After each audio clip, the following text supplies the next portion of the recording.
May isang lalaki na ang pangalan ay Banong. Si Banong ay madaling araw lang umuwi galing sa inuman. Pag-uwi niya, agad siyang humiga sa kama doon sa tabi ng kanyang asawang natutulog na ang pangalan ay Tulang. Dahil sa kalasingan ni Banong, napasarap ngayon yung tulog niya. Pagdilat ng mga mata niya, nakita niya ngayon si San Pedro. "Welcome sa heaven, Banong." San Pedro, bakit po nandito ako? Patay na po ba ako? Ay oo, Banong, patay ka na, sabi ni San Pedro. Pero wala ka pa naman dito sa listahan ko eh. Maaari ka pang makababa sa lupa.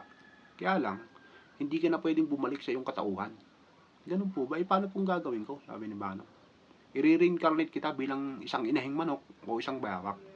Ano bang gusto mo sa dalawa, Banong? Naisip ni Banong kung bayawak baka makita siya ni Eduardo. Sigurado pupulutanin siya nito. Inahing manok na lang po, San Pedro. Tapos ilagay niyo po ako dun sa farm malapit sa bahay namin.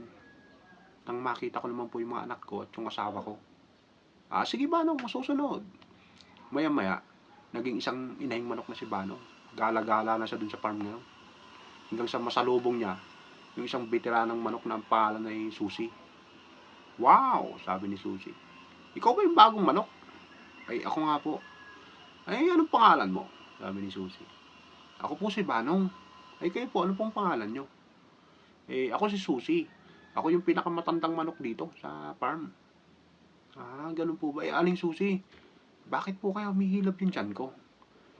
Sigurado Banong mangingitlog ka na. Umiri ka lang." Pag-iri ni Banong, may lumabas na isang itlog. "Wow, ang laki naman ng itlog mo, Banong. Ang sarap po palang mangitlog, Aling Susi. Kaya lang, bakit po kaya humihilab pa rin yung tiyan ko?" Umiri ka lang ng umiri, Banong, at siguradong may lalabas pang itlog dyan. Hanggang walo yan eh. Umiri ng umiri si Banong ngayon. "Wow, ang sarap talagang mangitlog. Grabe pala, no? Sarap palang maging isang inahing manok, Aling Susi." "Oo naman," sabi na Aling Susi. "Ngayon, pagka hindi ka na nangingitlog, Banong, tandaan mo to. Kakatayin ka na ng ating amo. Kaya mangitlog ka lang, Banong." Ngayon, yung huling itlog ni Banong. Grabe talaga, Banong. Ang laki ng itlog mo.